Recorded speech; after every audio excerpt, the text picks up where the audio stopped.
Okay, so in that artificial propagation, traditional methods and modern technique also, and this is very important 4-mark question in the final examination.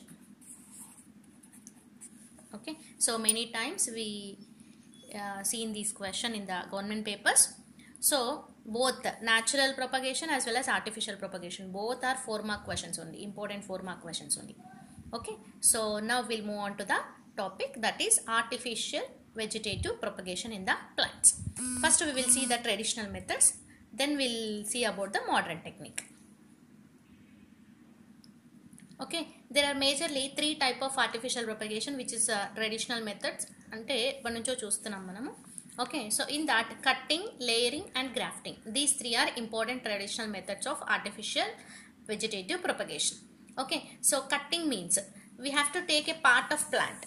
Okay, so we have to take a piece of parent plant, okay, and which have a bud. Okay, so the piece of parent plant which have a bud has to be cut from the parent plant, and if it is separated from the parent and if we planted that in a pot, then that can be grow as a new individual plant. So by this cutting method we can increase the number of plants from one plant. Okay, so here there is no involvement of flower, so it is also a asexual method. And as there is no change in the genetical sequence and whatever it is, so why? Because single parent is involved and there is no involvement of flower, so there is no character variation in the plants which are produced by the process called cutting. Okay, so in case of cutting, the mother plant and baby plant have the same characters, there is no variation. We cannot get the desirable characters by this technique called cutting. Okay, so we cannot develop the new varieties here. The example is rose. We can get the new plants from the rose plant. Okay, this is the first one, that is cutting. The second one is layering. Okay, layering is nothing but it is almost little equal to the stolon technique only, which happened naturally. Okay, already in the last session we have seen no stolons. Okay, so here there is a plant, and if any plant node touches to the ground and there will be a roots developed. Okay, if we cut this plant and this new plant will develop as a individual plant. This will happen in case of a stolons. This happen naturally, horizontally when they are growing, no? So where there is a node, if they touch the ground, then the new roots are developed from that node. That happened naturally. Here in case of a layering, it is almost equal to this stolon. Okay, so same happened like a stolon. Here we are taking, so if we consider this as a plant, okay, we are taking a branch of this and we are bent that branch and we will keep that in the soil which have at least one node. It should have a node. In the last session I told you no about the node, and once again I will repeat, node is nothing but, okay, so the divisions in the stem. Okay, if you look the sugar cane, so we can see in these type of lines now, so these are called as nodes, and the space between the node is called as internode. Okay, so here we have to bend the branch which is near to the soil, and we kept that inside the soil with at least one node. Okay, then we have to pour some water to this. Okay, so and after some time or after some days, the node will develop some roots. Okay, after that if we cut this, and this plant can grow individually, and this technique is called as layering. Okay, a branch of the plant with at least one node is bent towards the ground and cover it with a moist soil and leaving the tip of branch above the ground. Okay, so here the tip should be above the ground, and this can grow as an individual plant. Okay, and this type of propagation is called as layering.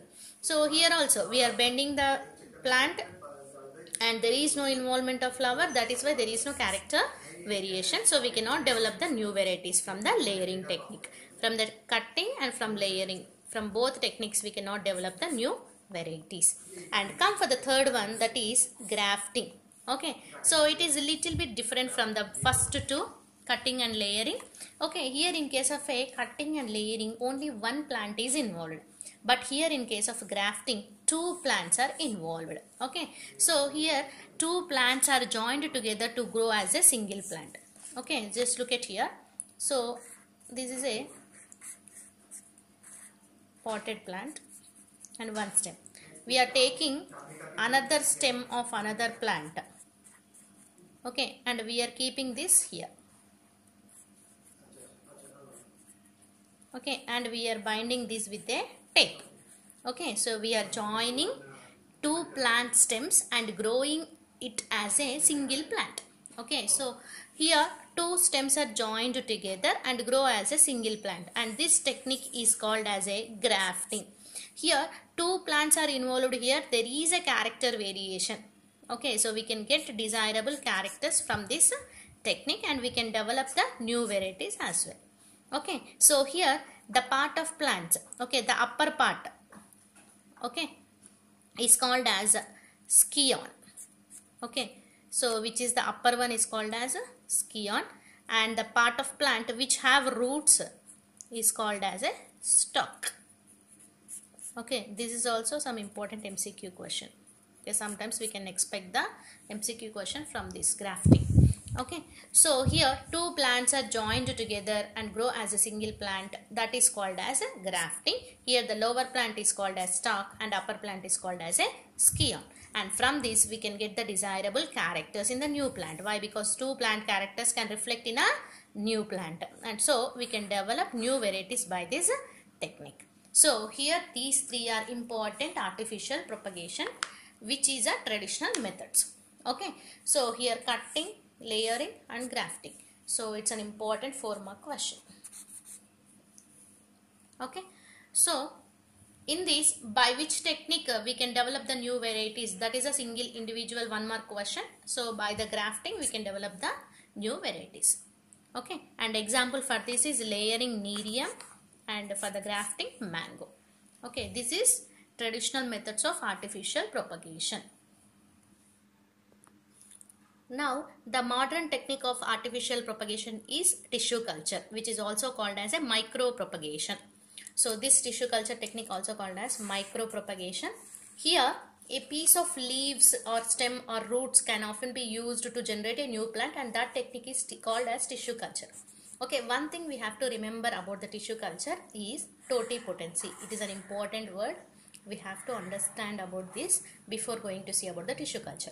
So what is totipotency is nothing but it is the ability to regenerate a whole plant from a piece of tissue. Okay, so taking some cells, group of cells is called as tissue, and from these cells, cells of anything, cells of root or cells of stem or cells of leaf, can generate the whole plant.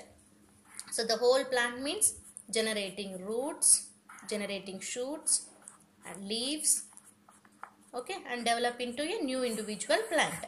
So generating of this whole plant from a piece of tissue is called as tissue culture, and the ability of these cells to generate the whole plant is called as totipotency, and that capacity of the tissue which can able to generate the whole plant is called as totipotency. As the cells have totipotency, the scientists are able to generate the new plants from a piece of tissue. Okay, and this technique is called as tissue culture or micro propagation. This is called as plant tissue culture or micro propagation. Okay, so and come for the advantages. There are so many advantages and disadvantages, but we'll see about the some advantages. Okay, so by this tissue culture we can produce exact copies of the plants which have a desirable characters. Okay, if just we will take an example, if we will take a variety of rice, okay, and that rice variety have many desirable characters, like they can produce much more quantity of the rice, and they can even have capacity to cultivate in a pest free manner. So like that, many good characters are there. And if we want the same type of plants many and many, means we have to go for a technique called tissue culture. By taking the leaf or by taking some stem of that plant, we can produce some number of new plants by this technique. That will be very familiar and very easy for the farmer to grow the to cultivate the rice crop in a better manner. So that is the best example. And so we can produce exact copies of the plants which have a good characters, like a good flowers, good fruits, and have other desirable characters. And we can produce multiples of the plants in the absence of seeds. Even without involvement of seed, we can produce multiple copies of the same type of plant. So this is the best advantage by the tissue culture. So this is a modern propagation of the plants. This is a modern technique of vegetative propagation, artificial modern technique, which is nothing but tissue culture. Okay, so and I'm ending with this by in the today's session. Okay, so once again we'll repeat in a short way. Asexual reproduction in the plants, which is also called as vegetative propagation. So asexual reproduction means there is no involvement of flower, there is no involvement of seeds. So this type of technique is called as vegetative propagation, and this vegetative propagation natural is there and artificial is there. Natural vegetative propagation occur in the plants by the leaves, by the stems and by the roots, and artificial propagation can be again divided into traditional methods and modern technique. In the traditional methods, cutting, grafting and layering, and modern technique is tissue culture. Okay, this is about the asexual reproduction in the plants. Okay, so if you like my video, please subscribe, share and like, and bell icon nokkandi. Na next videos ki kuda meeku notifications andutai. Thanks for watching this video.